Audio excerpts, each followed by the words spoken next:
तुम्हा आम्हाला जो नरदेह मिळालेला आहे, जो मनुष्य देह मिळालेला आहे, या नरदेहामध्ये आल्यानंतर खरं तर माणसाने देवाचं स्तवन करायला पाहिजे, परमार्थ करायला पाहिजे, देवाचं स्मरण करायला पाहिजे, देवाचं नामस्मरण करायला पाहिजे. पण नेमकं जे करायचं त्याचं विस्मरण होत आहे आणि त्याचं विस्मरण झाल्यामुळे नको ते मनुष्य करायला लागतं. मायेच्या अधीन होतो, देहबुद्धीच्या अधीन होतो, जन्माच्या ते अज्ञान, अज्ञानाच्या अधीन होतो, अंधश्रद्धेच्या अधीन होतो. भ्रमामध्ये वावरत असताना नको त्या गोष्टी माणसाकडून घडत असतात, नको त्या गोष्टींच्या अधीन मनुष्य होतो. आणि मग अशा प्रकारे संसारामध्ये गुंतल्यानंतर जे आधी आपले नव्हते, बरं का, आता आपले आहेत हा भ्रम आहे, याच्यानंतरही आपले नसतील. त्यांच्याविषयी माणसाच्या अंतःकरणामध्ये ममत्व निर्माण होत आहे, माझं म्हणून निर्माण होत आहे. आणि अशा पद्धतीने तो संसार करायला लागतो, म्हणून त्याला आयुष्यामध्ये दुःख भोगावं लागत आहे. माणसाला आयुष्यामध्ये दुःख का भोगावं लागतंय? साहजिकच आहे ना. आपण ज्या कामानिमित्त एखाद्या गावाला, एखाद्या बाजारला, एखाद्या ठिकाणी गेलेलो आहे, ते काम न करता भलतच काहीतरी करून उठलो आपण, तर तिथे आपल्याला दुःखच भोगावं लागणार आहे, तिथे आपल्याला त्रासच होणार आहे. तसं ज्या कामानिमित्त आम्ही या ठिकाणी आलेलो आहे, जे कार्य आम्हाला करायचं आहे, ते कार्य न करता भलतच काहीतरी जर केलं आम्ही, तर निश्चित ते दुःख आम्हाला भोगावं लागणार आहे. आणि म्हणून मग सुखाची अपेक्षा करत असताना सुद्धा सुख मिळत नाही. सुख मिळावं म्हणून धावपळ धडपड करत असताना सुद्धा सुख मिळत नाही. आणि अशा दुःखी अवस्थेमध्ये असलेला मनुष्य सुख शोधत असताना सुख मिळत नाही, दुःख मिळाल्याशिवाय राहत नाही. माणसाला ज्याची अपेक्षा आहे ते प्राप्त होत नाही, आणि ज्याची अपेक्षा पण नाही ते प्राप्त झाल्याशिवाय राहत नाही. असा संसारात दुःखी असलेला मनुष्य जगद्गुरु तुकोबांना विचारतोय, महाराज मला जर सुख हवं असेल तर मी काय करायला हवं? त्याचं उत्तर जगद्गुरु तुकोबा प्रस्तुत अभंगातून करून देतात. काय म्हणतात जगद्गुरु तुकोबा? तुला वाटतंय की ना संसारात सुख नाही आहे? मी म्हणतो ना संसारात सुख आहे. काय म्हणतात जगद्गुरु तुकोबा? पण तो कसा करावा? संतांच्या म्हणण्याप्रमाणे करावा. अवघाची संसार सुखाचा करीना, आनंदे भरीन तिन्ही लोक. तुला वाटत असेल संसारात सुख नाही, पण मग शांती ब्रह्मनाथ महाराजांनी काय केलं, नामदेव महाराजांनी काय केलं, जगद्गुरु तुकोबांनी काय केलं? लग्न म्हणजे संसार नाही, बायका पोरा म्हणजे संसार नाही, आणि ते म्हणजे जर संसार असेल तर माऊली असे म्हणाले नसते की अवघाची संसार सुखाचा करी. आमच्या डोक्यामध्ये जो संसार भरलेला आहे तो संसार संतांना सांगायचा नाही आहे. आमच्या कल्पनेत जो संसार आहे तो संसार संतांना सांगायचा नाही आहे. मग या ठिकाणी जगद्गुरु तुकोबा म्हणतात, संसारा आलिया एक सुख आहे, एकच आहे बरं का, अनेक नाही. मग तो एक काय आहे? आठवावे पाय विठोबाचे.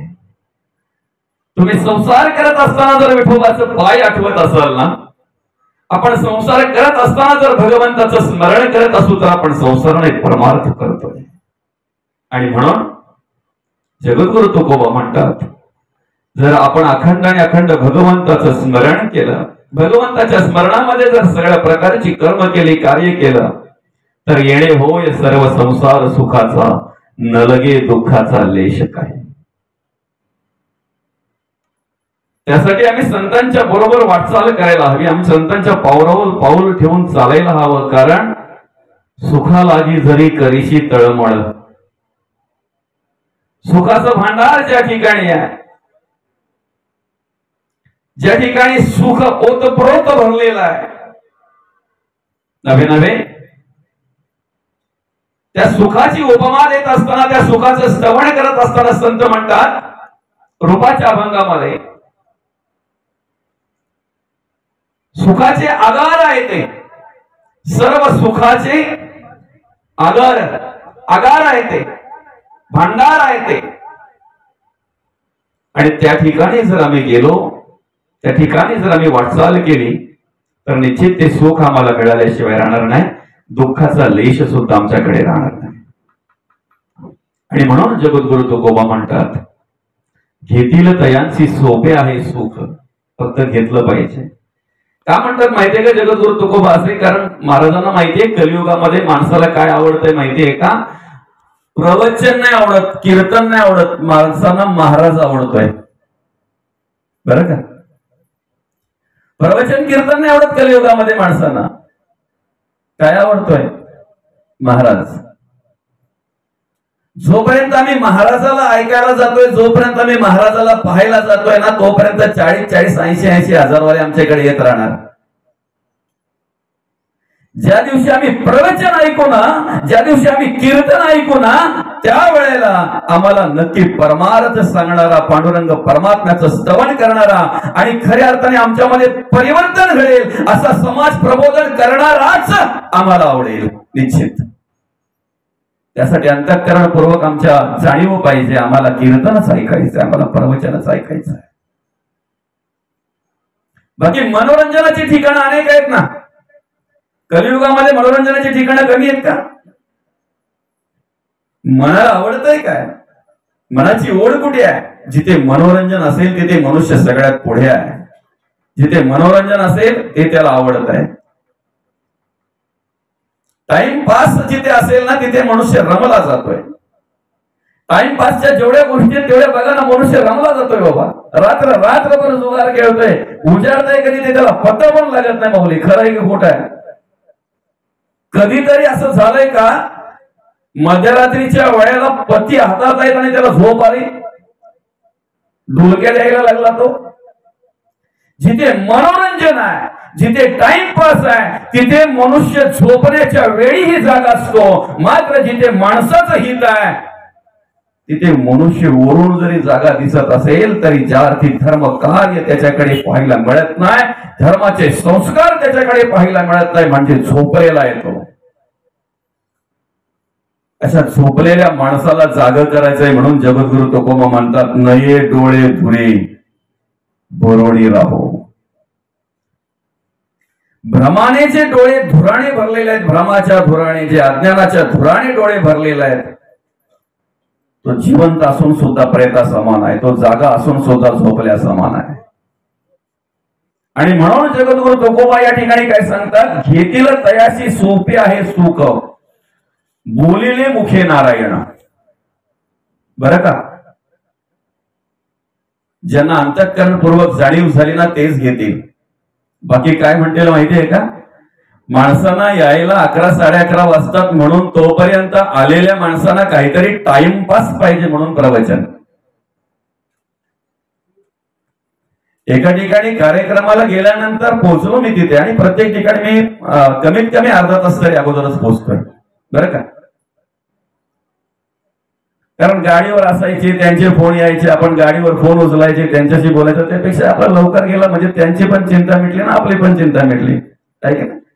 पोहोचल्यानंतर मग थोडा वेळ झाला थांबला आणि नंतर एक जण आला, पटकन बोलतो, महाराज करा आपला चालू, माणसं नाहीपर्यंत टाइमपास. भाषातले काही शब्द कळतात का? माणसं येतात तोपर्यंत आपला टाइमपास चालू करा. तुम्ही टाइमपास म्हणून जर प्रवचन कीर्तन ठेवत असाल तर हा तुमचा भ्रम आहे, ठेवू नका. कीर्तन प्रवचन हे टाइमपास म्हणून नाही आहे. कीर्तन प्रवचन हे मनोरंजनासाठी नाही आहे. तुम्ही जर मनोरंजनाचा जर विचार करत असाल, नुसतं हसण्याचा जर विचार करत असाल तर हा तुमचा भ्रम आहे. तुमच्या जीवनाचं हास्य झाल्याशिवाय राहणार नाही. कीर्तन प्रवचन ही परिवर्तनासाठी आहेत. आणि म्हणून ज्या निमित्ताने आज या ठिकाणी आपण हे प्रवचन आयोजित केलेलं आहे, आपला या निपुणतेपाडा, अर्थातच या पाड्यातील हे निपुणते परिवारावरूनच पाड्याला नाव आहे वाटतंय, निपुणतेपाडा. आणि या निपुणते परिवारातील, या निपुणते परिवाराचे पिताश्री कैलासवासी श्री काशीनाथ रामचंद्र निपुरते बाबा, बाबांचा मंगळवार दिनांक 23 एप्रिल रोजी अल्पशा आजाराने निधन झालं. दैवजात दुःखे भरले दोष ना कुणाचा, पराधीन आहे जगती पुत्र मानवाचा. दोन ओंडक्यांची होती सागरात भेट, एक लाट तोडी दोघा पुन्हा नाही गाठ. क्षणिक तेरी आहे बाळा मेळ माणसाचा, दोष ना कुणाचा, दोष ना. चालता बोलता असणारा माणूस, ज्या माणसाला हिरवा ढेकर पण नाही, जो माणूस आपला मुलाबालांचा धंदा सांभाळतोय, आजही धडधाकट आहे, शक्ती आहे, बळ आहे, त्या मुलांनी कधी कल्पना केली नसेल की बाबा आपल्याला एवढ्या लवकर सोडून जातील. बाबांचे 2 भाऊ आहेत, त्या भावांनाही वाटलं नसेल की मोठा भाऊ राहील, लहान भाऊ राहील आणि मधला भाऊ आपल्याला सोडून जाईल. कधी त्यांच्या कल्पनेतही असं आलं नसेल. माझ्या आई साहेबांच्या तर स्वप्नातही नसेल की माझे पती बोलता चालता मला सोडून जातील. काय एका दिवसाचं ताप यावं आणि बाबांना स्वतः दवाखान्यात जावं, त्यांना त्या दवाखान्यामध्ये दाखल करावं, ऍडमिट करावं आणि त्याच ठिकाणी बाबांनी शेवटचा श्वास घ्यावा. मृत्यू हा प्रत्येकाला आहे ना. यद दष्टम तद नष्टम सृष्टीचा नियम आहे. शास्त्र सांगतंय जे दिसतंय ते नसतंय. पण आमच्या कल्पनेतही नसल्याप्रमाणे अशा ज्या वेळेला घटना घडतात ना, त्यावेळेला समोरच्या माणसाचा पण विश्वास बसत नाही. असो, सृष्टीच्या नियमाप्रमाणे जरी बाबांनी आपला सर्वांचा निरोप घेतला असेल, देहाने जरी गेले असतील, तरी संस्कारांनी, गुणांनी, विचारांनी ते शेवटपर्यंत आपल्यात असणार आहे, ते मात्र निश्चित आहे. आणि म्हणून बाबा गेल्यानंतर त्यांच्या उत्तरकार्यांच्या निमित्ताने आज आपण या ठिकाणी प्रवचन सेवा आयोजित केलेली आहे. मी म्हणेन की बाबा शेतकरी होते, बाबांनी चांगल्या प्रकारे दुग्ध व्यवसाय सांभाळला. आमच्या टिटवाळ्यासारख्या ठिकाणी त्यांची अगदी चांगल्या प्रकारे दूध डेअरी आहे, चांगल्या प्रकारचा व्यवसाय आहे. मी या ठिकाणी जरी लवकर उपस्थित झालो असेल तरी मी मुलांनाही विचारलं नाही, भावांनाही विचारलं नाही, त्यांचे नातेवाईक जे माझे नातेवाईक आहेत किंवा मित्र आहेत त्यांनाही विचारलं नाही की बाबांनी बाबांच्या आयुष्यामध्ये किती संपत्ती कमवली. त्याच्याशी मलाही गरज नाही आणि आपल्यालाही गरज नाही. पण मी ज्या वेळेला बॅनर बघितला ना, त्यावेळेला बाबांच्या गेल्यानंतर ह्या मंडळीने अनेक कार्यक्रमांचं नियोजन या ठिकाणी केलं. मग त्याच्यामध्ये हरिपाठ असेल, भजन असतील, कीर्तन असेल, प्रवचन असेल. ही सद्बुद्धी त्यांनाच सुचली जाते ज्यांच्यावर वडिलांनी चांगले संस्कार केलेले आहेत. सगळ्यांनाच सुचत नाही. आणि म्हणून बाबांनी किती संपत्ती कमवली यापेक्षा बाबांच्या संततीवर बाबांनी कसे संस्कार केले हे महत्वाचं आहे. आणि असे संस्कार या ठिकाणी आपल्या या कार्यक्रमाच्या माध्यमातून आपल्याला पाहायला मिळतात. त्यांच्या उत्तरकार्यांच्या निमित्ताने या ठिकाणी हे प्रवचन आपण आयोजित केलेलं आहे. गेलेल्या माणसाच्या नावाने आपण 3 प्रकारचं दान करत असतो. नियोजन मला खूप आवडलं. का आवडलं माहितीये का? त्यांच्या अंतःकरणपूर्वक त्यांना वाटतंय की आपण ज्याप्रमाणे बाबांच्या नावाने पिंडदान केलेलं आहे त्याप्रमाणे ज्ञानदानही घडावं आणि ज्ञानदान घडल्यानंतर अन्नदानही घडावं आणि अन्नदान घडावं म्हणून सगळ्या प्रकारचे कार्यक्रम, सगळ्या प्रकारच्या विधी आणि सुचिरभूतता ही पूर्ण आधीच या मंडळींनी केलेली आहे.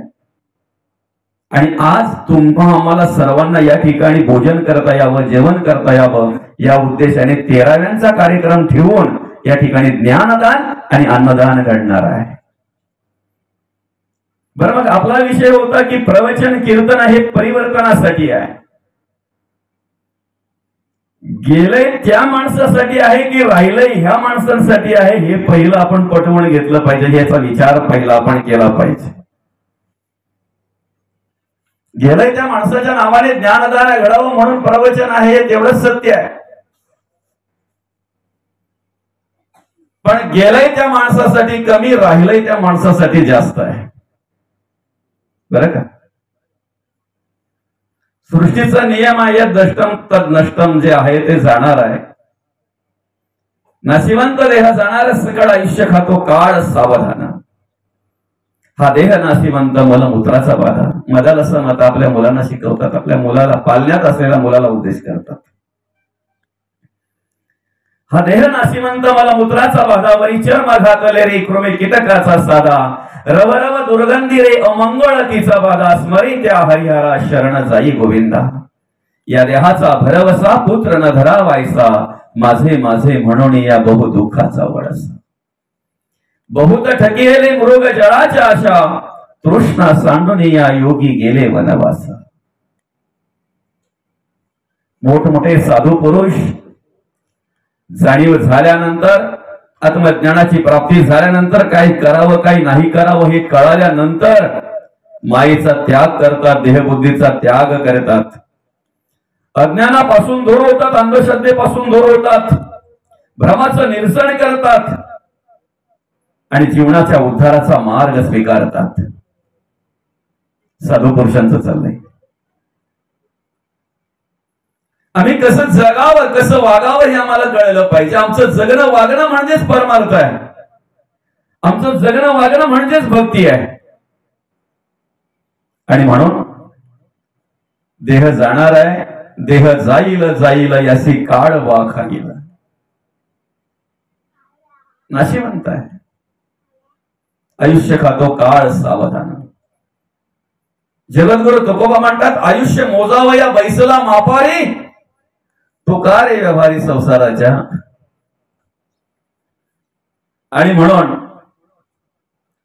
देह जरी गेला ना, तरी देह गेल्यानंतर कीर्ती रूपाने जर राहायचंय, विचाराच्या रूपाने जर राहायचंय, कर्माच्या रूपाने जर राहायचंय, तर त्यासाठी आत्मा असताना देहाने काय केलं हे महत्वाचं आहे. आत्मा गेल्यानंतर देहाचं काय झालं हे महत्वाचं नाही आहे. जे का जीवन मुक्त ज्ञानी, त्यांचे शरीर पडो राणी अथवा पडो स्मशानी, तरी ते धन्य झाले. गीतेमध्ये जी स्थितप्रज्ञ अवस्था मांडलेली आहे, स्थितप्रज्ञ अवस्था. एकतारी संग एक रूप झालो, आम्ही विठ्ठलाच्या भजनात न्हालो. किती न्हालो, किती एक रूप झालो, त्याच्यात आणि आमच्यात फरक नाही राहिला. जीव शिव ऐक्य झालं. म्हणून मृत्यू आणि मोक्ष याच्यामध्ये फरक आहे. बरं का? ज्याचं जगणं संपलेलं आहे, आयुष्य संपलेलं आहे, ज्याचे श्वास संपलेले आहेत पण जगणं बाकी आहे, त्याला मृत्यू म्हणतात. बाबा खोटमध्ये पडलेले आहेत, कधी आटपतील अशी अवस्था आहे. सगळ्या मुलींना बोलवून घेतलेलं आहे, मुलांना बोलवून घेतलेलं आहे, नातेवाईकांना बोलवून घेतलेलं आहे बाबांचं दर्शन घेण्यासाठी. शेवटचं बाबांना पाहता यावं म्हणून सगळे आलेले आहेत. बाबांना ही सिच्युएशन माहितीये, परिस्थिती माहितीये की मी आता काही वेळात जाणार आहे. म्हणजे श्वास संपलेला आहे तरी बाबा म्हणतात तेवढं नातवाचं लग्न बघितलं असतं बरं झालं असतं. याला मृत्यू म्हणतात. श्वास संपलेले आहेत, जगणं बाकी आहे. ज्याचे श्वास बाकी आहेत, आयुष्य बाकी आहे, जगणं संपलेलं आहे, त्याला जीवनमुक्त म्हणतात. त्याला जीवनमुक्त म्हणतात. तुम्हाला बाजार कुठला इथे बरं जवळ? किनवली. ऐक, माझ्या ताई मावशी असतील, माझे दादा काका असतील, काहीतरी घेण्याच्या उद्देशाने ज्या वेळेला आपण किनवलीला जातो, काहीतरी वस्तू आणायची आपल्याला, काहीतरी आणायचंय आपल्याला, आणि म्हणून आपण किनवलीच्या बाजारला गेलो. जोपर्यंत ती वस्तू आपल्याला मिळत नाही तोपर्यंत ती वस्तू आपण शोधत असतो. आहे की नाही? ह्या दुकानात मिळते का, त्या दुकानात मिळते का, इथे मिळते का, तिथे मिळते का. एकदा ती वस्तू आपल्याला मिळाली, सापडली, जे काम आपल्याला करायचं ते काम आपलं साध्य झालं की आपण किती वेळ तिथे थांबतो. जे काम साध्य करायचंय ते काम साध्य झाल्याबरोबर पहिले परतीच्या मार्गाची रिक्षा किंवा काही गाडी मिळते का याचा विचार करतो आपण. तसं आम्हाला ज्या निमित्ताने या ठिकाणी भगवंताने नरदेव म्हणून आणलेला आहे, ज्या निमित्ताने आम्ही या ठिकाणी आलेलो आहे, ज्या कारणास्तव आम्हाला हा नरदेव दिलेला आहे, हे आयुष्य भगवंताने ज्या कारणास्तव आम्हाला दिलेलं आहे, ते काम जर आमचं झालं ना की आम्ही परतीच्या मार्गाला निघालो पाहिजे. बरं का. परतीच्या मार्गाला निघणे म्हणजे काय माहितीये का, जे कार्य आम्हाला या ठिकाणी करायला सांगितलेले, जे कार्य आम्हाला करायचं आहे, ज्या निमित्ताने आम्हाला हा नरदेव मिळाला आहे, ते कार्य ज्या वेळेला आमच्याकडून घडतंय ना त्या वेळेला आमचं आयुष्य बाकी असतंय, जगणं संपलेलं असतंय, जे उरलेलं असतंय फक्त देव देश आणि धर्मासाठी. आम्ही संसार करत असतो, आम्ही प्रपंच करत असतो, आम्ही घरादारामध्ये काम करत असतो, पण हे सगळं कार्य करत असताना आम्ही प्रत्येक वेळेला स्मरण करतोय ते भगवंताचं, देवाचं. आम्हाला आमच्या आयुष्यामध्ये दुःख का भोगावं लागतंय. श्रीराम करता म्हणता पावशी यश कीर्ती आणि प्रताप, पण मी करता म्हणसी तिने तू दुःखी आणि कष्टी होशी. आम्हाला का दुःख भोगावं लागतंय. करते पण आम्ही स्वतःवर घेतोय, आणि ज्या ज्या वेळेला मी करते पण स्वतःवर घेतोय ना त्या त्या वेळेला आम्हाला दुःख भोगावं लागतंय. कार्य कुठलं पण असू द्या, कारण कुठलं पण असू द्या, कुठल्याही प्रकारचं काही असू द्या, करते पण स्वतःवर घेतलं की त्या ठिकाणी दुःख, जबाबदारी आल्या ना, जबाबदारी आल्या, दुःख भोगावं लागणार आहे. मी आहे म्हणून तुम्ही खाताय, मी कमवतो म्हणून तुमचं पोट भरतंय, मी आहे म्हणून हे सगळं काही चाललंय, माझ्यामुळे सगळं आहे. बैलगाडीच्या खालून चालणारा कुत्रा साठीच्या खाली होता, बरं का.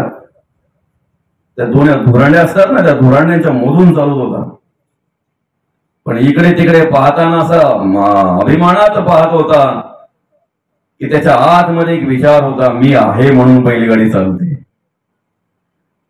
माझ्यामुळे बैलगाडी चालते, ती मी पावलं टाकतोय म्हणून पुढे चालते ती बैलगाडी. हा विचार ज्या वेळेला त्या बैल ओढणाऱ्या एका बैलाला समजला, त्या वेळेला त्या बैलाने चालता चालता लात बाजूला केली, त्याच्या पॅकेटात लात मारल्याबरोबर तो कुत्रा ओरडत ओरडत बाजूला गेला, काही अंतरावर जाऊन उभा राहिला, तिथून निहाळायला लागला, अरे आपण बाजूला झालो तरी बैलगाडी चाललेली आहे. म्हणजे आपण बैलगाडी ओढत होतो हा आपला भ्रम होता. तसं आमचंही तसंच आहे. आम्ही या ठिकाणी कार्य करत असताना आम्हाला असं वाटतंय की ही बैलगाडी आम्ही ओढतोय, संसाराचा राहाडगाडा आमच्यामुळे चालतोय. मी आहे म्हणून माझ्या माय मावशीला पण कधीतरी वाटतंय ना, तीही बोलून दाखवते, कमवून आणताय बरोबर आहे, पण करायला जमतंय का तुम्हाला, बनवायला जमतंय, अजून स्वतःच्या हाताने चहा तरी केलाय कधी. मी बनवून देते म्हणून तुम्ही खाताय, तुमची पोटं भरतात. 4 दिवस जर बाहेर गेले तर भूक जरायला लागेल तुम्हाला, अजून चहा पण करता येत नाही. मी करते म्हणून तुम्ही खाताय, मी आहे म्हणून हे सगळं चाललंय, मी म्हणून तरी दिवस काढते, मी म्हणून तरी राहिले. आपण म्हणतो मी म्हणून तरी सांभाळले. मी करता म्हणसी तेने तू दुःखी आणि कष्टी होसी. श्रीराम करता म्हणता पावशी यश कीर्ती आणि प्रताप. कधीतरी हा मी शोधण्याचा प्रयत्न केलाय का आपण. मी कुठे शोधलंय आपण. बघा ना, एक एक एक एक तत्व जर आपण शोधलीत ना तर मी हे तत्वच नाहीये, मी हे तत्वच नाहीये. समोर चाललेली बैलगाडी आहे, जेव्हा विचारलं त्याला काय आहे, म्हणे बैलगाडी आहे. त्याला सांगितलं दाखव रे बाबा हात लावून कुठे बैलगाडी येते. त्यांनी चाकाला हात लावला, ही बैलगाडी आहे म्हणे, नाही चाक आहे ते. साठीला हात लावला, ही बैलगाडी आहे, नाही साठी येते. झुक्याऱ्याला हात लावला, ही बैलगाडी आहे, नाही झुक्यारा येते. धुरांडीला हात लावला, ही बैलगाडी आहे, नाही धुरांडी येते. आस, पेटी, कानखिली, सैला, आर, पाट, अंबवाना, धावी, काय साठी, कुट, पोट कुट, चिंबी, बैलगाडी कुठे आहे? काही राहिलं का बाकी?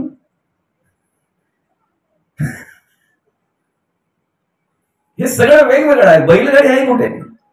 बैल बैल आहेत ते, गाडी नाही. बैलगाडी तू बैलगाडी म्हणतो ते आहे कुठे? तसं हा मी आहे, हा मी आहे, हात आहे, हा मी आहे, तोंड आहे, हा मी आहे, शरीर आहे, छाती आहे, मी कुठे आहे? हा मी आहे, पाय आहे, हा मी आहे, डोकं आहे, मी कुठे आहे? हरिपाठामध्ये माऊलींनी 25 तत्वांची ओळख करून दिलेली आहे. 7, 5, 3 दशकांचा मेळा, एक तत्वी कळा लावी हरी. पंचप्राण आहे, प्राण, अपान, व्यान, उदान आणि समान, मन आणि बुद्धी. 7, 5 पृथ्वी, आप, तेज, वायू आणि आकाश. 5 ज्ञानेंद्रिय आणि 5 कर्मेंद्रिय, दशकांचा मेळा. या 25 तत्वांचा जरी आम्ही अभ्यास केला तर याच्यामध्ये मी हे तत्व नाहीये बाबा, मी हे तत्व नाहीये.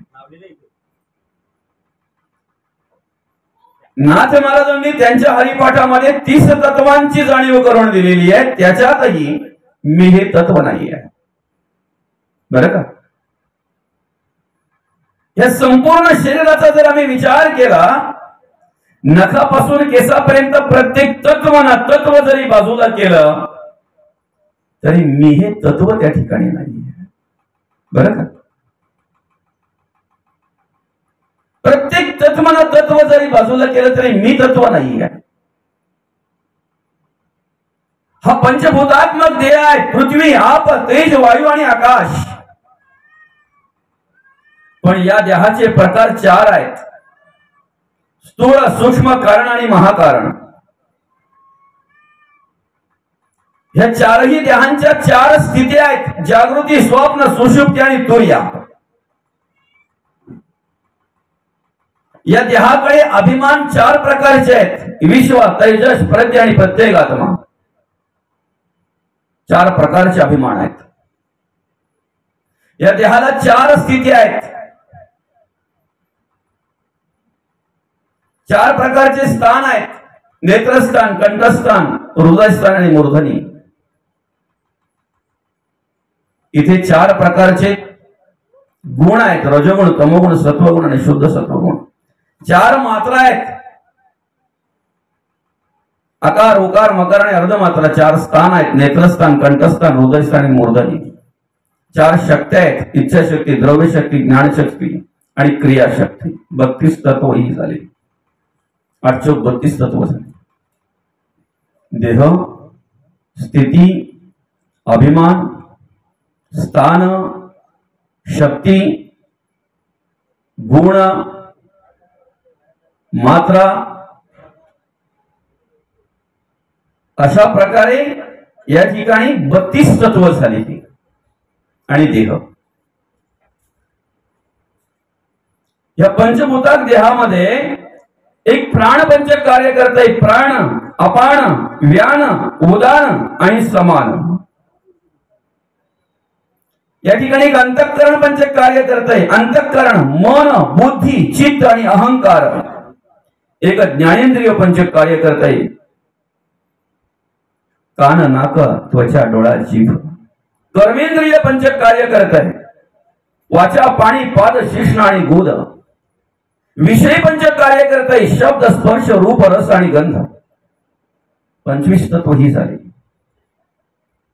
अंतःकरण पंचक, प्राणपंचक, ज्ञानेंद्रिय पंचक, कर्मेंद्रिय पंचक आणि विषय पंचक. या पंचभूतांची निर्मिती करत असताना पृथ्वीची 5 तत्व आहेत. अस्थि, मांस, त्वचा, नाडी आणि रोम. हाड आहे, मांस आहे, त्वचा आहे, नाडी आहे, रोम आहे, याच्या पलीकडे पृथ्वी नाही. बरं का? त्या पृथ्वीची निर्मिती ज्या आपापासून झालेली, ज्या पाण्यापासून झालेली आहे, ते आप या ठिकाणी 5 प्रकारे कार्य करते: शुक्लित, श्रोणित, लाळ, मूत्र आणि श्वेद. ते आप ज्या तेजापासून निर्माण झालेले आहे, त्या तेजाची 5 तत्व आहेत: क्षुधा, तृषा, आलस्य, निद्रा आणि मैथुन. ते तेज ज्या वायूपासून निर्माण झालेले, त्या वायूची 5 तत्व आहेत: चलन, वलन, प्रसारण, निरोधन आणि अकुंचन. ते वायू ज्या आकाशापासून निर्माण झाले, त्या आकाशाची 5 तत्व आहेत: काम, क्रोध, शोक, मोह, भय. सांगा ना, प्रत्येक नखापासून ते केसांपर्यंत सगळी तत्व आपण बाजूला केली, एक तरी तत्वामध्ये आपल्याला मी हे तत्व आढळलं का? मी हे तत्व आहे का? जर नखापासून केसापर्यंत प्रत्येक तत्व बाजूला केल्यानंतरही जर मी तत्व आम्हाला पाहायला मिळालं नाही, मी तत्व काय आहे हे जर आम्हाला कळलं नाही, तर सांगा ना, मी हे तत्व आहे कुठे? ते निर्माण झालं कसं? का झालं? कुठून निर्माण झालं? ते सांगू का? आपल्या घरामध्ये सगळ्या प्रकारच्या सुखसोयी आहेत, बरं का? आम्हाला वाटणं मिळावं म्हणून मिक्सर आहे, थंड पाणी मिळावं म्हणून फ्रीज आहे, गरम पाणी मिळावं म्हणून हीटर आहे, गीझर आहे. आम्हाला हवा मिळावी म्हणून पंखा आहे, आम्हाला थंड हवा मिळावी म्हणून एसी आहे. आमच्या घरामध्ये कपडे धुता यावेत म्हणून वॉशिंग मशीन आहे, बरं का? आमच्या घरात दळण दळता यावं म्हणून घरघंटी आहे, चक्की आहे. ही सगळी साधनं जरी आमच्या घरात असली आणि लाईट जर नसेल, तर सगळ्याला किंमत शून्य आहे. सगळ्याला किंमत शून्य. आम्ही गावभर आरडा करतोय, अमुक गेला, अमुक गेला, अमुक बाबा गेले.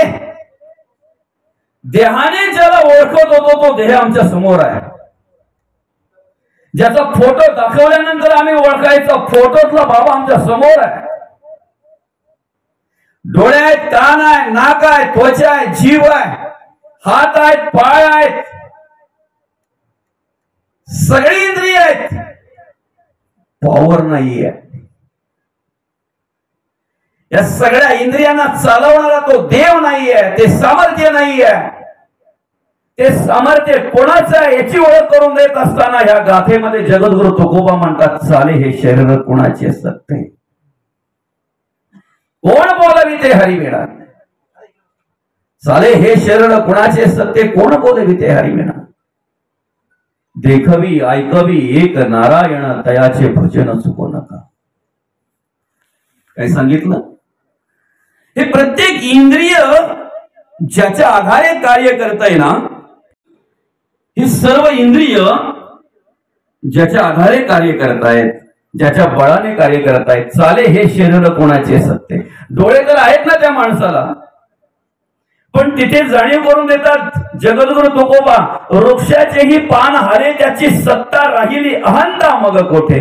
जर समजा त्या देवाने आमचे डोळे उघडे ठेवून गेला, तर डोळे मिटवायला इतरांना हात फिरवावा लागतो, तेव्हा ते डोळे मिटले जातात. ते पण वेळेवर फिरवलं तर बरं, टाकल्यावर नाही जमत. काय बोल? मग मी हे तत्व तेव्हा निर्माण झालं जेव्हा या प्रत्येक इंद्रियाला चालवणारा भगवंत, त्याचं विस्मरण आम्हाला झालं. त्या देवाचं विस्मरण जेव्हा आम्हाला झालं, त्यावेळेला या इंद्रियांना चालवणाऱ्या देवाचं विस्मरण झाल्यानंतर जे अहंकार निर्माण झाला मी म्हणून, जो अभिमान निर्माण झाला मी म्हणून, त्या अभिमानाने निर्माण केलेल्या तत्वाला मी तत्व म्हणतात. हे मी तत्व जोपर्यंत बाजूला होत नाही, तोपर्यंत ह्या तत्वाला चालवणारा, ह्या भूतांना चालवणारा मजबूत आहे, महत्त्व आहे, त्या देवाची ओळख आम्हाला होणार नाही, मात्र निश्चित आहे. मग साधं उदाहरण आहे ना दादा, साधं उदाहरण आहे.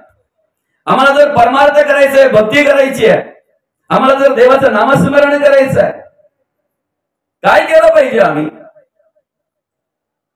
फक्त आपल्याकडचा अहंकार आहे ना, तो अहंकार पहिले सांडा, बाजूला करा. पहिली पायरी आहे बरं का. देवाचं होऊन राहायचंय ना, लहानपण देगा देवा मुंगी साखरे चालवा, ऐरावत रत्न थोर त्याचे अंकुशाचा मार्ग. अहंकार सांडा, अभिमान सांडा. तो अहंकार माणसाला वेगवेगळ्या प्रकारचा येत असतो. विश्व, तेजस, प्राज्ञा आणि प्रत्येक आत्मा. काहींना सौंदर्याचा अभिमान, मी किती सुंदर आहे. काहींना तारुण्याचा अभिमान, मी किती तरुण आहे. काहींना आपल्या बळाचा अभिमान, माझ्याकडे किती बळ आहे, किती शक्ती आहे. काहींना आपल्या श्रीमंतीचा अभिमान, काहींना आपल्या सोयऱ्यांचा अभिमान. माझे सोयरे एक पण नबला नाही, सगळं भारी सोयरे आहेत माझं. जगद्गुरु तुकोबा म्हणतात, सोयरे धायरे दिल्या घेतल्याचे अंत हे काळीचे कोणी नाही. माझी मुलं, माझी बाई, माझे अमुक अमुक. जगद्गुरु तुकोबा म्हणतात, नको नको मना गुंतू माया जाळी, काळ आला जवळ ग्रासावया. काळाची ये उडी पडेल बा जेव्हा, सोडविना तेव्हा माय बाप, सोडविना बंधू पाठीची बहीण, शेतीची कामीन दूर राही. अमक्याशी ओळख आहे, मुख्यमंत्र्यांच्या जवळ असलेला माणूस आपला खास आहे. सोडविना राजा देशीचा चौधरी आणि कसोयरी पदी. काय सोडवणार कोण आहे? जो आज तुमच्या आमच्या प्रत्येक तत्वाला सामर्थ्य देतोय, बळ देतोय. जो आज तुम्हा आम्हाला अंतरात्मा म्हणून निर्गुण स्थितीमध्ये तुमच्या आमची सेवा करतोय. आईच्या गर्भातून ज्याने तुम्हा आम्हाला सही सलामत सोडवलं ना, तोच शेवटच्या क्षणी आपल्याला तुम्हा आम्हाला सोडवणार आहे. तुका म्हणे, तुला सोडविना कोणी एक चक्र पाणी वाचवली. म्हणून नाही कोणाचे कोणी, तुझे नव्हे रे कोणी, अंती जासील एकला रे प्राण्या, मासे मासे म्हणून. नाही कोणाचे कोणी, तुझे नव्हे रे कोणी, अंती जासील एकला रे प्राण्या, मासे मासे म्हणून. बंधू कोणाची, बहीण कोणाची, कोण कोणाचे, सगळे सोयरे मेल्या पाठी सर्वच राहील. तुटतील धागे दोरे, प्राण्या मायचा बाजार. 2 दिवसाची तुझी जवानी नाही पुढे टिकणार रे, वृद्धपण येता जवळी वैद्य काय करणार, प्राण्या माईचा बाजार. ही माया बाजूला सारा, हे ममत्व बाजूला सारा. आम्हाला दुःख कधी होतंय माहितीये का? एखाद्या वस्तूविषयी ज्या वेळेला आमच्या अंतःकरणामध्ये ममत्व निर्माण होत आहे ना, ती वस्तू माझी आहे, तो माणूस माझा आहे, ती मुलं माझी आहे, ती बाई माझी आहे, ते घर माझं आहे, ती संपत्ती, तो पैसा माझा आहे. ज्या वेळेला एखाद्या वस्तूविषयी आमच्या अंतःकरणामध्ये ममत्व निर्माण होत आहे, त्या वेळेला ती वस्तू आमच्यापासून बाजूला गेल्यानंतर आम्हाला दुःख होत आहे, मात्र निश्चित आहे. म्हणून त्याच्यावर किती प्रेम करायचा, किती आपलंस करायचं हे आपण ठरवलं पाहिजे. आजा गेला, पणजा गेला, बाप मसने गेला, देखत देखत नातू पणतू तोही तैसा झाला. बरं का? ज्या बांधावर उभे राहून आपण पाहुण्यांना सांगतो की नाही, ह्या बांधापासून तो तिकडे लांब आंब्याचं झाड दिसतंय ना, इथपर्यंत आपली. तो बांधही तसाच आहे, तो आंबाही तसाच आहे. आजा त्याच ठिकाणी उभा राहून असाच सांगायचा, पणजा सुद्धा त्याच ठिकाणी उभा राहून असाच सांगायचा, बापही त्याच ठिकाणी उभा राहून असाच सांगायचा. आजा गेला, पणजा गेला, बाप मसने गेला. आणि त्याच्याच पावलावर पाऊल ठेवून जर त्याचा नातू पण तो जात असेल तर सांगा ना, ही क्रिया बदलायची कधी? बदलायची कधी? क्या लेके आयो रे जग में, क्या लेके जाएगा, 2 दिन की जिंदगी है, 2 दिन का मेला. काय घेऊन आलोय आपण, बरोबर काय घेऊन जाणार आहेत? मान्य आहे ना, काही घेऊन आलेलो नाहीत आपण, बरं का? पण आपले विचार, आपली कर्म, देवाचं, देशाचं आणि धर्माचं कार्य जर केलं तर बरंच काही घेऊन जायचंय आपल्याला, बरंच काही ठेवूनही जायचंय आपल्याला. फक्त काय घेऊन जायचं आहे ना, आपण ठरवायचं आहे, त्याचा विचार आपण करायचा आहे. ज्या मृत्यूला संतांनी मित्र केलं, त्या मृत्यूला आम्ही काय घाबरतोय? संतांनी मित्र म्हणून जवळ केलं त्याला. म्हणून संतांकडे भीती नव्हती, भय नव्हता मृत्यूचा. मृत्यूचे स्मरण असावे, भय कदापि नसावे. जाणार आहे माहिती असावं, जाणार आहे म्हणून घाबरता कामा नये. म्हणून अखंड स्मरण पाहिजे, मृत्यूचं स्मरण पाहिजे, है की नाही. आपला साधारणतः किती घरांची वस्ती आहे इथे निपुर्ते पाड्यामध्ये?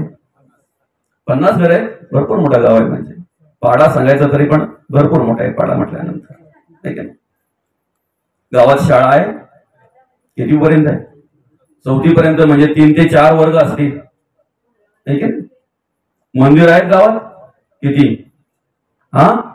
एवढासा गाव तरी पण 2-3 मंदिर आहेत ना. काय बोलता? अरे वा, मस्त धार्मिक गाव आहे तुमचं, परमार्थिक गाव आहे. जर 4-5 वर्ग खोळे आहेत, जर 2-3 मंदिर आहेत, तर स्मशानभूमी पण 7-8 असतील साधारणतः. किती आहे? बाया मेल्यावर कुठं आणि पुरुष मेल्यावर तिथंच. काय बोलता? काळी माणसं जर मेली गावातली तर, आणि गोरी श्रीमंत गरीब एकच झाली. अशिक्षित सुशिक्षित, ज्ञानी अज्ञानी, देवाला मानणारी न मानणारी एकच जागी सगळी. मग सांगा ना, अंतरात्मा असताना आपण अभिमान करतो तो कसला? कसला अभिमान करतो? मी श्रीमंत, तू गरीब, मी गोरा, तू काळा, मी ज्ञानी, तू अज्ञानी. काय तर म्हणतात तुमची आमच्या पुढं बसायची. काय बाबा दादा, एकदा अंतरात्मा गेला का सगळ्यांची लायकी एकच आहे ना. मौली, मी अनेक ठिकाणी गरिबांच्या मैतावर गेलेलो आहे आणि गरिबांचे कफन पण मी बघितलेत, पण त्यांना खिसा नसतो. तुम्ही श्रीमंतांच्या मैताला कधीतरी गेले असाल, त्यांच्या कफनाला खिसा असतो का? नसतो. नक्की. मग गरिबाच्याही कफनाला जर खिसा नसतो आणि श्रीमंताच्याही कफनाला खिसा नसतो, तर मग भेद काय बरं? उलट तुम्हाला सांगू का, श्रीमंताच्या कपाळाला चिटकावायला ठोकळा त्याच्या मुलाच्या खिशात पण चिल्लर नसते, कारण त्यांच्याकडे सगळ्या नोटा असतात. आमच्या गरीबाकडूनच घ्यायला लागते, कारण गरीबाकडे चिल्लर लय वाजत असते. असो, आपण आपल्या आयुष्यामध्ये कार्य करत असताना नेमकं काय करतो माहितीये का? सगळ्या गोष्टी बघा तुम्ही, प्रत्येक ठिकाणी ज्याचं घर मोठं आहे ना त्याला आम्ही श्रीमंत म्हणतो. अलग लक्षात. आज कलियुगामध्ये माणसाची घरं मोठं झाली, पण मन लहान झाल्यात, खूप लहान झाल्यात. पूर्वी घरं छोटी होती माऊली, पण तहानलेल्या माणसाला पाणी मिळत होतं, भुकेलेल्या माणसाला अन्न मिळत होतं. विचारलं जात नव्हतं तुम्ही किती खाणार, 2 पोळ्या खाणार का 4 पोळ्या खाणार. आता जेवणाच्या वेळी आलेला पाहुणा सुद्धा जेवायला मिळेल त्याची गॅरंटी नाही, कारण घरातल्यांनाच नंतर काही उरलेलं नसतंय. सुखाच्या वेळेला तृप्त झालेल्या 2000 माणसांना तुम्ही जेवायला घातलं बरं का. त्याच्यातून तुम्हाला पुण्य मिळेल की पाप मिळेल ते मला माहिती नाहीये, पण खऱ्या अर्थाने ज्याला अन्नाची गरज आहे अशा भुकेलेल्या माणसाची भूक जर तुमच्याकडून भागत असेल ना, 2च माणसांना, भुकेलेल्या माणसांना जर तुम्ही जेवायला घातलं तर 100% तुम्हाला पुण्य मिळाल्याशिवाय राहणार नाही, मात्र निश्चित आहे. जब प्यासे को पाणी पिलाते नाही, बाद अमृत पिलाने से क्या पाएगा. जर तहानलेल्या तुम्हाला पाणी पाजता येत नसेल, तुमच्या बंगल्यात जर समजा तुम्हाला धार्मिक कार्यक्रम जर करता येत नसतील, धर्माचे संस्कार आणि संस्कृती जर तुम्हाला पाहायला मिळत नसेल, त्या ठिकाणी करोडो रुपयाचा बंगला असताना सुद्धा जर आई वडील एखाद्या कोपऱ्यामध्ये राहत असतील, आई वडील जर वृद्धाश्रमात राहत असतील, करोडो रुपयाचा बंगला असताना सुद्धा तो बंगल्याची लादी खराब होऊ नये, त्या बंगल्याचे कोपरे खराब होऊ नयेत म्हणून जर तुम्ही आई वडिलांना एखाद्या कोपऱ्यात ठेवत असाल तर आग लावा तुमच्या बंगल्याला. काय करायचंय तो बंगला? अरे ज्याच्या आशीर्वादाने तुम्ही हे सगळं केलेलं आहे, ज्याच्या आशीर्वादाने तुम्ही तुमच्या क्षेत्रामध्ये प्रगती केलेली आहे नवे, ज्यांच्यामुळे या जगात तुम्ही आले, हा जग अनुभवता, हा जग पाहण्याचं सामर्थ्य ज्यांनी तुम्हाला दिलं, त्यांची जर हाल अपेक्षा तुमच्याकडून होत असेल काय करायचं आमचं बंगल्यांचं? तुमच्याकडे पैसा असेल, मेहनतीने घामाने कमावलेला, घाम गाळून कष्ट करून मेहनत घेऊन कमवलेला जर पैसा असेल, आपल्या हक्काचा असेल, धर्माचरण करून नीतीने वागून नीतीने जगून जर तुम्ही ते द्रव्य कमवलं असेल तर निश्चित त्याचा आनंद तुम्ही घ्या. एक काय 4 बंगले बांधा. आपण आनंद घ्यायचा तर कोणी आनंद घ्यायचा? मग घ्या ना. पण एक लक्षात ठेवा दादा, तुमच्या घरामध्ये 40,000चा टीव्ही आहे, तुमच्या घरामध्ये 25,000चा फ्रीज आहे, तुमच्या घरामध्ये 30-35 हजाराची वॉशिंग मशीन आहे, तुमच्या घरामध्ये 40,000च्या 2-3 एसी आहेत, सगळ्या प्रकारच्या सुखसोयी तुमच्या घरात आहेत. पण 500 रुपयाचा एखादा जर धर्माचा ग्रंथ जर नसेल किंवा ज्ञानेश्वरी नसेल तर तुमचं सगळं फुकट आहे मात्र निश्चित आहे. तो ग्रंथ महत्वाचा आहे.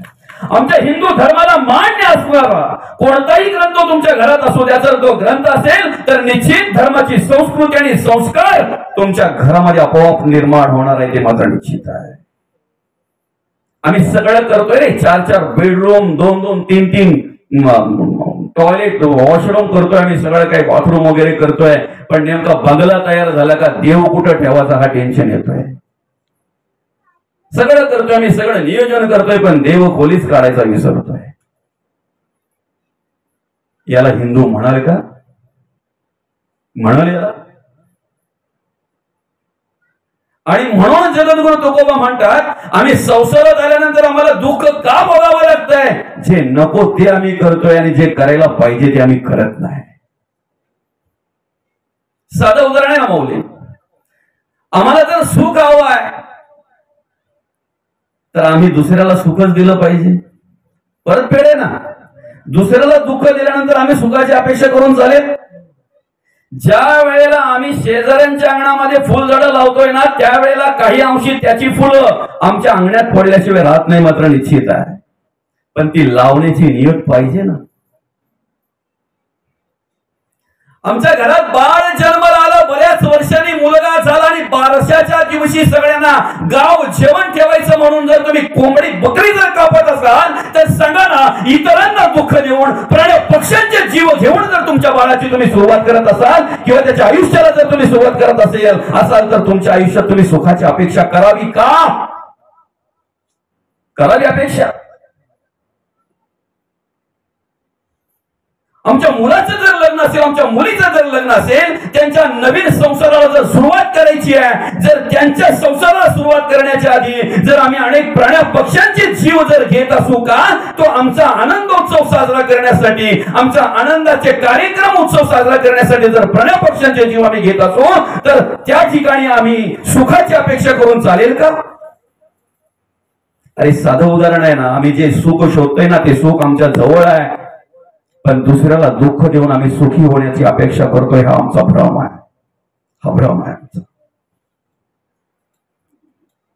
ज्या घरात आम्ही आलोय ना, ज्या कुटुंबात आम्ही जन्माला आलोय ना, ज्या समाजात आम्ही जन्माला आलोय ना, त्याच ठिकाणी आम्हाला सगळं काही मिळणार आहे. कारण मनात त्वांचिरे पूर्वसंचित केले असं म्हणतात. सोच निर्माण करण्याच्या आधी भगवंतांनी दाना निर्माण केलेला आहे. आमची आधी व्यवस्था केलेली आहे आणि मग आम्हाला जन्माला घातलेला आहे. पण नेमकं आम्ही भ्रमामध्ये राहिलो. आम्हाला कसं जगावं कसं वागावं हे न कळाल्यामुळे आमची अवस्था आम्ही करून घेतली, आमची परिस्थिती आम्ही करून घेतली त्या पद्धतीने.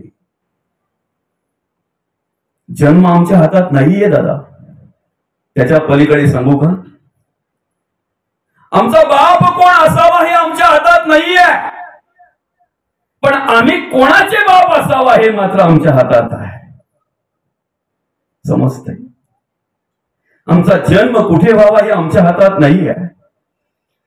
आमचा जन्म कुठल्या घरात व्हावा हे आमच्या हातात नाही आहे. पण ज्या घरात जन्म झालेला आहे ना, त्या घराचं स्मशान करायचं की मंदिर करायचं हे मात्र आमच्या हातात आहे. हे मात्र आमच्या हातात आहे. मंदिरही करता येते आणि स्मशानही करता येते. कळलं पाहिजे आम्हाला. जन्म आमच्या हातात जर असताना तर आम्ही कुठे जन्म मागितला असता सांगा प्रामाणिकपणे. जन्म कुठे व्हावा हे जर आमच्या हातात असतं तर आम्ही कुठे मागितलं असतं? माझ्या माय माऊलींना प्रश्न आहे, माऊली तुम्ही ज्या वेळेला एखाद्या चांगल्या मंगल कार्यक्रमाला जाता, आनंदाच्या उत्सवाला ज्या वेळेला तुम्ही जाता, त्यावेळेला हजार माणसं त्या मंडपामध्ये असतात, 500 महिला त्या मंडपामध्ये असतात, आहे की नाही? तुम्ही कोणत्या महिलेचं निरीक्षण करताय? प्रामाणिकपणे सांगा बघू, कोणत्या महिलेकडे टक लावून पाहताय तुम्ही? मला बायांकडून ऐकायचंय, महिलांकडून ऐकायचंय. मावशी, कोणत्या महिलेकडे तुम्ही टक लावून पाहताय? जिच्या गळ्यात जास्त सोनं आहे ना, आहे की नाही? अख्खा मंडप तिच्याकडे बघत असतो. बरं, बाया नुसत्या बघत नाही काय, त्या पाहता पाहता निरीक्षण करता करता त्यांच्या मनात काय येतं त्यांचं त्यांनाच माहिती. आमचं सुद्धा तसंच आहे ना. एखाद्या बंगल्याच्या पुढे 4-5 गाड्या असतील, मस्त आलिशान बंगला असेल, असं मस्त सगळं काही व्यवस्थित असेल, तर लगेच तिकडे बघितल्यानंतर आम्हालाही वाटतंय की अशा ठिकाणी यायला पाहिजे होतो, नुसता परमार्थच केला असता. संत म्हणतात तू इथं नसतास काय माऊली, तशा ठिकाणी जर आला असता तर तुला शोधून आणावा लागला असता. कदाचित असता की नसता ते पण सांगू शकत नाही. म्हणून ज्या ठिकाणी आपल्याला जन्माला घातलंय ना, कसं घातलंय माहितीये का तिथं घातलंय माहितीये का? ऋणानुबंधाच्या गाठी आहेत. मगाशी म्हणता आपण म्हणालो की याच्या आधी ते नव्हते, आज आहेत, हा आपला भ्रम आहे. उद्या पण आपले नसणार आहेत. त्याला कारण जे आज आपले आई वडील आहेत तेच याच्या आधी होते असं नाही. ऋणानुबंधाच्या गाठीमुळे ज्यांचे ऋण आहेत त्यांचे ऋण फेडण्यासाठी आपण मुलगा म्हणून त्या ठिकाणी जन्माला आलेलो आहोत. त्या आई वडिलांचे ऋण आपल्याला फेडायचे आहेत. जी बाई आज आपली आहे याच्या आधी तीच होती असं नाहीये. ऋणानुबंधाच्या गाठी आहेत. जी मुलं आपल्या पोटी जन्म घेत आहेत ऋणानुबंधाच्या गाठी आहेत. जो भाऊ आहे, बहीण आहे, काका आहे, काकी आहे, समाज आहे, कुटुंब आहे, देव आणि देश आणि धर्म, या सगळ्याचे ऋण आहे. या सगळ्याचे ऋण आपले फेडण्यासाठी हा नरदेह तुम्हाला मिळालेला आहे. फक्त काय करायचं आहे? जिथे आहे तिथे कशा स्थितीमध्ये राहायचं आहे? ठेविले अनंते तैशीची राहावे चित्त असो द्यावे समाधान. काय करायचं आहे त्याची ओळख जगद्गुरु तुकोबांनी दिलेली आहे. संसारा आलिया एक सुख आहे, पहिल्या चरणात जगद्गुरु तुकोबा म्हणतात. काय आहे ना एक सुख? ज्या दिवशी सुनेच्या अंतःकरणामध्ये सासूविषयी ममत्व निर्माण होईल ना, माझी सासू नसून माझी आई आहे, आणि आई म्हणून ज्या दिवशी सेवा करण्याची सद्बुद्धी तिला सुचेल ना, त्या दिवशी घराघरातली भांडणं मिटल्याशिवाय राहणार नाही मात्र निश्चित आहे. ज्या दिवशी सुनेच्या अंतःकरणामध्ये सासूविषयी ममत्व निर्माण होईल, माझी सासू नसून माझी आई आहे. ज्या दिवशी सासूच्या अंतःकरणामध्ये सुनेविषयी ममत्व निर्माण होईल, माझी सून नसून माझी मुलगी आहे. घराघरातली सासू सुनेची भांडणं मिटल्याशिवाय राहणार नाही मात्र निश्चित आहे. आणि म्हणून ज्या घरात आम्ही आहोत, ज्या संसारात आम्ही आहोत, त्याच ठिकाणी आम्हाला सगळं काही प्राप्त होणार आहे. फक्त जी स्थिती भगवंताने आम्हाला प्राप्त करून दिली ना, त्या स्थितीमध्ये आम्हाला राहता आलं पाहिजे. संत म्हणतात आम्हाला संसार करता करता परमार्थ आठवला पाहिजे. प्रत्येक कार्य करता करता आम्हाला देवाचं स्मरण झालं पाहिजे. दलिता कांडिता तुझं गाईन अनंता, कांदा मुळा भाजी अवघी मिठाई माझी, लसूण मिरची कोथिंबिरी अवघा झाला मांसाहारी. ज्या दिवशी आम्हाला संसारात परमार्थ आठवेल त्या दिवशी संसाराने आम्ही परमार्थच करत असतो. पण अजूनही जर आम्हाला परमार्थामध्ये जर संसार आठवत असेल, स्मरणिका हातात घ्याव्या काय, माळ हातात नामस्मरणाला घ्यावी काय, आणि 4 दिवसांपूर्वी पीठ नेलेलं आठवावं काय. मग ती बोलते सुनेला, हे बघ माल घेतले ना, आता आठवला, विसरलो होतो मी, जा लगेच जा आणि त्याच्याकडून पीठ घेऊन ये, जा आपला पीठ नेलाय, नाही तर विसरण परत. स्मरणिका घेतल्यानंतर देव आठवायला पाहिजे, देव पाहायला पाहिजे, डोळे मिटून आम्हाला देव दिसायला पाहिजे. पण आम्हाला जर त्या ठिकाणी आमचा संसारच दिसत असेल, 15 दिवसापूर्वी खालच्या आलीच्या दादाने नेलेले पैसे जर त्यावेळेला आठवत असतील आम्हाला स्मरणिका घेतल्यानंतर, संत म्हणतात आम्हाला संसारात परमार्थ आठवला पाहिजे. आम्हाला परमार्थात जर संसार आठवत असेल तर आम्ही खूप लांब आहोत. आळंदीला गेल्यानंतर, देऊला गेल्यानंतर जर आम्ही पोलीपाट लाटणी आणत असू तर सांगा ना आम्हाला काय आठवत आहे. खरं तर परमार्थामध्ये संसाराचं विस्मरण व्हायला पाहिजे आणि विस्मरण व्हावं म्हणून आम्ही हे सगळं कार्य करत असतो. मौली बरोबर आहे की ना? पंढरपूरला गेल्यानंतर जर तुम्ही सुपाना टोपली आणत असाल, अशी सुपा आपल्याकडे भेटतच नाही, उलट बोलते.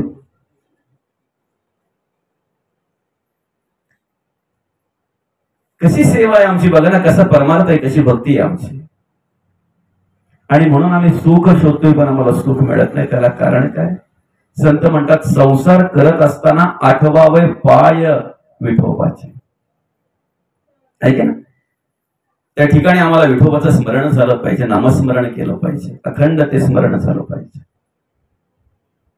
अखंड नामस्मरण केलं पाहिजे. आणि सांगू का, या कलियुगामध्ये तुमचा आमचा उद्धार करण्यासाठी एकमेव मार्ग जर असेल आणि सर्वात सोपा मार्ग जर असेल, सर्वात सोपा मार्ग नामस्मरण. या गाथेमध्ये जगद्गुरु तुकोबा म्हणतायत, नाम घेता न लगे मोल, नाम मंत्र नाही खोल. काही मोजावं लागत नाही. नाम घेण्यासाठी काय करावं लागतंय? काही करावं लागत नाही. देवाची ये द्वारी उभा क्षण भरी तेणे मुक्ती चारही साधियल्या. हरिमुखे म्हणा पुण्याची गणना कोण करी. सलोकता, समीपता, स्वरूपता आणि सायुज्यता या चारही मुक्ती जर तुम्हाला साधायच्या असतील तर त्यासाठी सर्वात साधा आणि सोपा उपाय आहे नामस्मरण. नामस्मरण कधी करावं, कसं करावं, कोणत्या दिवशी करावं, कधी सुरुवात करावी. जगद्गुरु तुकोबा काय म्हणतात माहितीये का? अनेक ठिकाणी संतांकडे जर आपण बघितलं तर ते आपल्याला स्मरण होईल की तुम्हाला चांगलं कार्य जर करायचं असेल ना तर मुहूर्त पाहू नका माऊली. बरं का? इच्छाशक्ती ज्याची प्रबल आहे ना त्याला मुहूर्त पाहायची गरज नाहीये, आणि ज्याची इच्छाशक्ती नाहीये त्याने मुहूर्त पाहून केलेल्या कामाला सुरुवात येते, काम सक्सेस होईल, साध्य होईल हे सांगू शकत नाही. पण ज्याची इच्छाशक्ती आहे ना त्याने मुहूर्त न पाहता जरी कामाला सुरुवात केली असेल तरी ते साध्य झाल्याशिवाय राहणार नाही, मात्र निश्चित. जगद्गुरु तुकोबांची गाथा जर आम्ही अंतःकरणपूर्वक वाचली ना तर ज्या वेळेला आम्हाला स्मरण होईल ना त्या वेळेपासून आम्ही नामस्मरण करू. पंचांग बाजूला ठेवू, आम्ही बाजूला ठेवू. कारण इकडे सुद्धा माऊली म्हणतात काळ वेळ नाम. नामाचा उच्चार जर तुम्हाला करायचा तर कशाला पाहताय तुम्ही शुभ दिवस आहे का अशुभ दिवस आहे? नामाचा उच्चार जर तुम्हाला करायचा तर मग वयाची मर्यादा काय आहे? लोक म्हणतात म्हातारा झाल्यावर परमार्थ करायचा, वृद्ध अवस्थेमध्ये परमार्थ करायचा. तो मुलगा ज्या वेळेला तो वाचनाला बसला, ग्रंथ वाचनाला, त्यावेळेला आजोबा भडकला, आजोबा बोलायला लागला, अरे ह्या वयामध्ये कामधंदा करायचा, अभ्यास करायचा, पास व्हायचं, चार पैसे कमवायचे कसे त्याचा विचार करायचा. आमच्या वयाचा झाल्यानंतर या पोत्या बित्या वाचायच्या.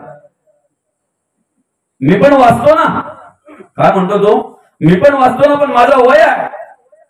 तुझं काय वय आहे परमार्थ करायचा? दुसऱ्या दिवशी आजोबा उठायच्या आधी तो मुलगा उठला. आजोबा उठल्यानंतर आजोबांना बोलतो, आजोबा देवाला फुलं तुम्ही रोज आणता, आज मी आणणार. आवारातली फुलं तुम्ही आणताय की नाही रोज? आज मी आणणार. आजोबांना आनंद वाटला, चला ठीक आहे हरकत नाही, जा बाबा आण. फुलं वेचायला गेल्यानंतर, फुलं तोडायला गेल्यानंतर झाडावरचं एकही फुल त्याने काढलं नाही. कालची कोमेजलेली फुलं जी झाडाच्या खाली पडली होती ती सगळी गोळा केली, परडीमध्ये आणली, परडी आजोबांच्या हातात दिली. आजोबांनी फुलांकडे बघितल्या बरोबर आजोबा भडकले, काय रे मूर्खा, तुला एवढं पण कळत नाही, देवाला कोमेजलेली फुलं चालत नाहीत, शिळी फुलं चालत नाहीत. तेव्हा तो मुलगा बोलतोय, आजोबा मला हेच सांगायचं आहे, जर कोमेजलेली फुलं देवाला चालत नाहीत, जर शिळी फुलं देवाला चालत नाहीत, तर देवाला अर्पण करण्यासाठी, देव कार्य करण्यासाठी हे फुल कोमेजायची वाट आम्ही पाहावी का? म्हातारा वृद्ध होण्याची वाट आम्ही पाहावी का? ज्या वेळेला मला भगवंताचं स्मरण झालं ना त्या वेळेपासून आम्ही नामस्मरणाला सुरुवात केली पाहिजे, त्या वेळेपासून आम्ही धर्म कार्याला सुरुवात केली पाहिजे.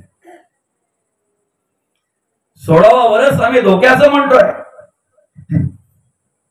बोलतोय की ना आपण 16वा वर्ष धोक्याचं. हिंदवी स्वराज्य संस्थापक राजे शिवछत्रपतींचा जर विचार केला तर हिंदवी स्वराज्य संस्थापक राजे शिवछत्रपतींनी 16व्या वर्षी स्वराज्याचं पहिलं तोरण तोरणा किल्ल्यावर बांधलं. वय वर्ष 16.